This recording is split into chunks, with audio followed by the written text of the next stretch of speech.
ఏంటి ప్రభుజీ, ఈరోజు ఒక్క పొయ్యి కూడా వెలిగించలేదు. 2 గంటలు గడిచిపోయింది. ఎవరైనా వంట చేయడం ఎలా మర్చిపోతారు? గురుజీ, ఈరోజు ఎవరు కూడా వంట చేయట్లేదు. గురుజీ, అతడు వలలో పడ్డ ఎలుకల కొట్టుమిట్ట ఆడుతున్నాడు. అడయ్యా, ఈరోజు ఏకాదశి. ఆశ్రమంలో అందరూ ఏకాదశి పాటిస్తారు. దానివల్ల ధాన్యాలు, పప్పులు, శనగలు వంటివి తీసుకోరు.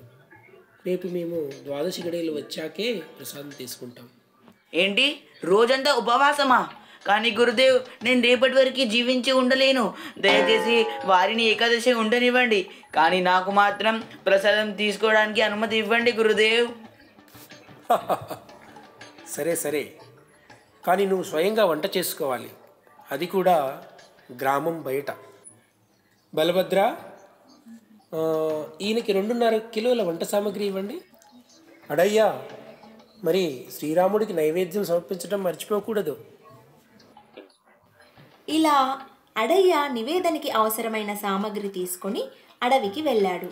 శ్రీరాముల వారికి మంచి విందు తయారు చేశాడు. ఆ తర్వాత శ్రీరాముడిని ఆహ్వానిస్తాడు. ఎటువంటి నియమాలు తెలియకపోవడంతో ఆయన రీతిలో శ్రీరాముడిని ఆహ్వానిస్తారు. రాజా రామ రావయ్యా, రాజా రామ రావయ్యా, నైవేద్యం స్వీకరించారావయ్యా. రాజా రామ రావయ్యా, రాజా రామ రావయ్యా, నైవేద్యం స్వీకరించరావయ్యా. పూరీలు పకోడీలు దాసిని నే చేయలేను. పూరీలు పకోడీలు దాసిని నే చేయలేను. ఎండిపోయిన రొట్టె ముక్కలు స్వీకరించరావయ్యా. ఎండిపోయిన రొట్టె ముక్కలు స్వీకరించరావయ్యా. రాజా రామ రావయ్యా, రాజా రామ రావయ్యా, నైవేద్యం స్వీకరించారావయ్యా. రాజా రామ రావయ్యా, రాజా రామ రావయ్యా, నైవేద్యం స్వీకరించరావయ్యా. శ్రీరామ, నాకు తెలిసి మీరు నా వినయపూర్వక సమర్పణలతో సంతృప్తిగా లేరు. కానీ ఈ అడవులో సంపన్నమైన నైవేద్యం నేనెలా చేయను? ఇంకా మీరు రాలేదంటే గురుగారు ఏమంటారు? నాకు తెలిసి మీరు భ్రమలో ఉన్నారు. ఆశ్రమంలో రుచికరమైన నైవేద్యం దొరుకుతుందని. జీవించడానికి నేనే ఆశ్రమం నుండి తప్పించుకున్నాను. దయచేసి మీరు భ్రమ నుండి బయటకు రండి. అడయ్యా, లే అడయ్యా. నేను నా జీవితంలో ఇంతకుముందు ఎంత సుందరమైన వ్యక్తులను చూడలేదు. ఇప్పుడు నాకు అర్థమైంది ఎందుకు మా గురుగారు మీ భక్తుడో. మీరు చేసిన సమర్పణలను రుచి చూడడానికి మమ్మల్ని ఆహ్వానించినందుకు చాలా సంతోషంగా ఉంది.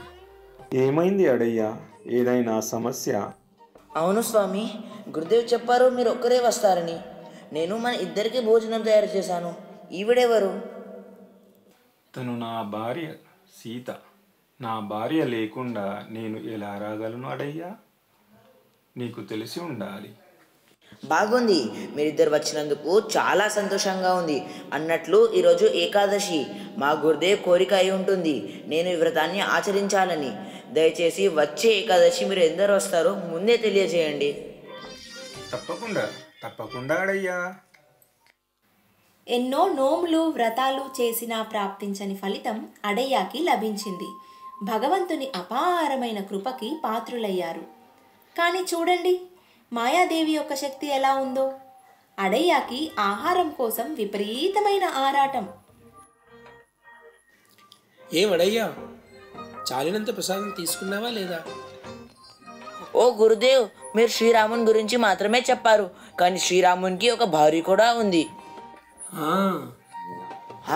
సీతమ్మ వారు, తను కూడా వచ్చారు అక్కడికి. అందుకే నేను ఇంకా ఆకలితో ఉన్నాను. అడయ్యకి నిజంగా మంచి ఆకలి ఉంది. వచ్చే ఏకాదశికి 5 కిలోల వంట సామాగ్రి ఇవ్వండి. గురుదేవ్, 5 కిలోల? ఎవరైనా తన విధిరాతలో ఎంత తినాలని రాసి ఉంటే అంతే తింటారు. ధన్యవాదాలు గురుదేవ్, ధన్యవాదాలు. తదుపరి ఏకాదశి అడయ్య ఎంతో ఉత్సాహంగా వంట చేసి భగవంతుణ్ణి ఎంతో భక్తి శ్రద్ధలతో ఆహ్వానించారు. అతి సుందరమైన భగవంతుని రూపం దర్శించాలని ఎంతో ఆతృతతో పిలవసాగారు. రాజా రామ రావయ్యా సీతారామ రావయ్యా నైవేద్యం స్వీకరించారావయ్యా. రాజా రామ రావయ్యా సీతారామ రావయ్యా నైవేద్యం స్వీకరించరావయ్యా. లే అడయ్యా. మీ దర్శనానికి చాలా చాలా ధన్యవాదాలు స్వామి. కానీ ఈయనెవరు? నా సహోదరుడు లక్ష్మణుడు. సొంత తమ్ముడా లేక వరుసకు తమ్ముడా? నిస్సందేహంగా నా సోదరుడే అడయ్యా. నీకు తెలియదా, ఈయన నా ప్రియ సోదరుడు లక్ష్మణుడు.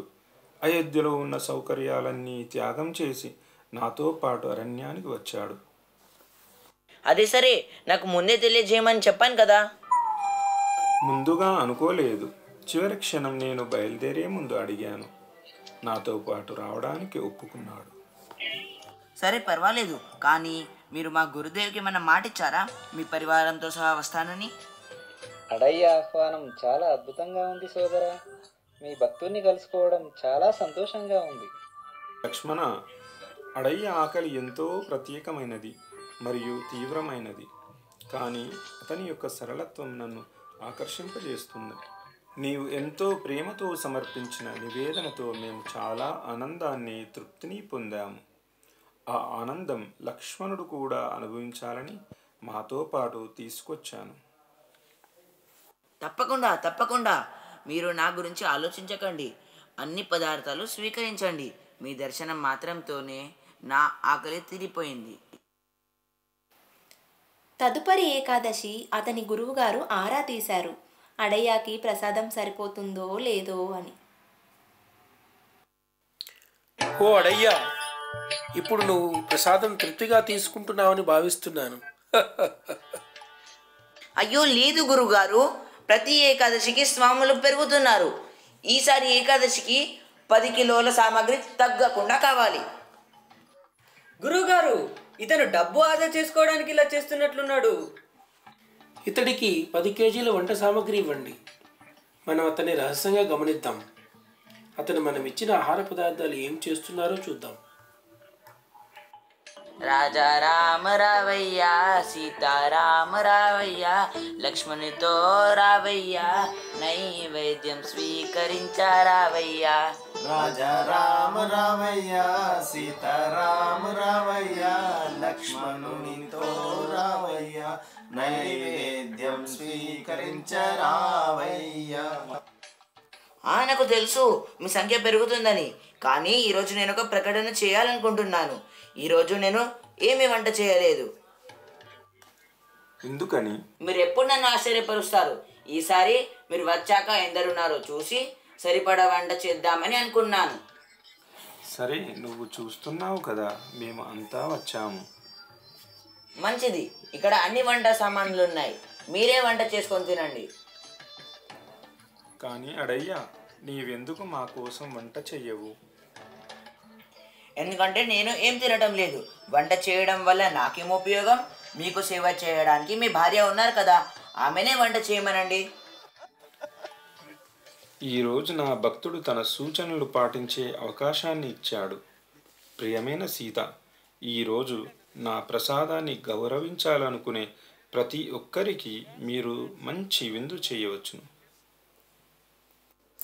తప్పకుండా స్వామి, మా భక్తునికి సేవ చేయడం నాకెంతో సంతోషాన్నిస్తుంది. హనుమ, లక్ష్మణ, మీరు సీతమ్మకు వంటలు సహాయం చేయడానికి వెళ్ళండి. ఓ త్రిభువనాథ, ఈరోజు సీతమ్మ వారు వంట చేస్తున్నారు. అవును పార్వతి, విన్నాను. పదండి వెళ్దాం. మనం ఈ దివ్యమైన అవకాశాన్ని ఎందుకు వదులుకుంటాం? అవును, ఇప్పుడు మీరు మాత్రమే మిగిలారు. రండి రండి, స్వాగతం.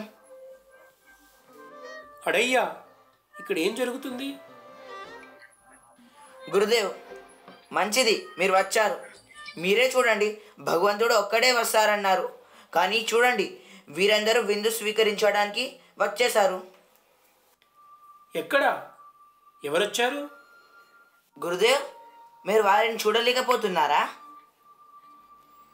ఎవరిని చూడాలి అడయ్యా? మా గురుదేవ్ మిమ్మల్ని చూడలేకపోతున్నారు స్వామి. నిజమే, ఆయన చూడలేరు, నన్ను అందరూ దర్శించుకోలేరు. కానీ ఎందుకలా? మా గురుదేవులు నాకన్నా ఎంతో అర్హత గల యోగ్యులు. మీ సేవ కోసం తన జీవితాన్ని సమర్పించారు. అవును, వారు నీకంటే ఎక్కువ అర్హత కలిగిన వారు. వారితో పోలిస్తే నీవు అల్పుడవి. మరి మీరు వారికి ఎందుకు కనిపించట్లేదు? మరి నేను మిమ్మల్ని ఎలా చూడగలుగుతున్నాను? ఎందుకంటే నీవు సాధారణ వ్యక్తివి అడయ్యా. నీ సరళ స్వభావం వల్ల నీకు మీ గురువు గారి వాక్కుపై విశ్వాసం ఉన్నది. కానీ మీ గురువు గారికి మాత్రం నీవు చెప్తున్న మాటపై నమ్మకం లేదు. ఓ, అదా విషయం. గురుదేవ్, మీరు వారిని చూడగలరు. మీరు కేవలం సాధారణంగా ఉండి నా మాటలపై విశ్వాసం ఉంచండి.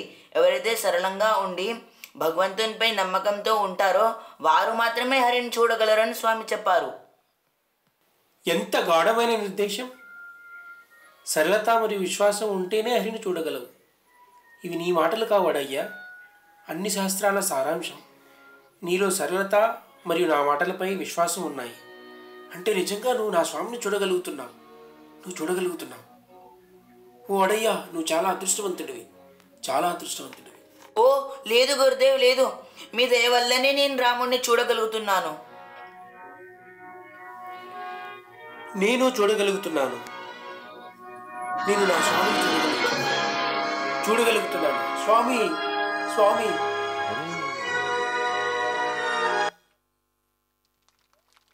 జై శ్రీరామ్. ರಾಮ ನಾಮವೆಂಬ ನಾಮವನೆನೆದರೆ ಭಯವಿಲ್ಲ ಮನಕ್ಕೆ. ಮೂರು ಲೋಕಕ್ಕೆ ಕಾರಣಕರ್ತ ನಾರಾಯಣ ಜಗಕ್ಕೆ, ಶ್ರೀಮನ್ನಾರಾಯಣ ಜಗಕ್ಕೆ. ರಾಮ ನಾಮವೆಂಬ ನಾಮವನೆನೆದರೆ ಭಯವಿಲ್ಲ ಮನಕ್ಕೆ. ಮೂರು ಲೋಕಕ್ಕೆ ಕಾರಣಕರ್ತ ನಾರಾಯಣ ಜಗಕ್ಕೆ, ಶ್ರೀಮನ್ನಾರಾಯಣ ಜಗಕ್ಕೆ.